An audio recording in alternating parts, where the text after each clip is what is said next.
Kyvan, I was drawn to your last Substack post in which you're highlighting this story about a young Gen Z American citizen, I think, dragged out of his car. We have the live video, and as I understand it, this was not a setup. He wasn't intending to expose the brutality of the agents who grabbed him. He was just showing his mom how to use TikTok, right?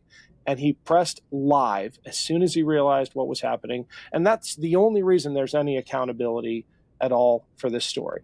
Absolutely. I think one of the shames, and I appreciate Substack and YouTube and what you do, is that this wasn't really covered by mainstream media.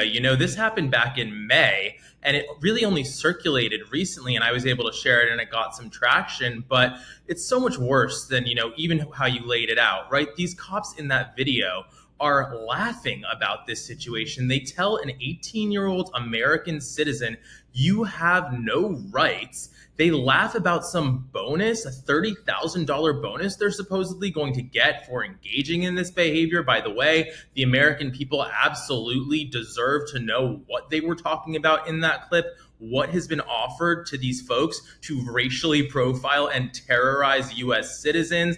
And then at the end of that clip, you hear them say, we're going to end up shooting some of these people, as if that's totally normal, that they will kill people, by the way, who they've wrongfully detained in this situation.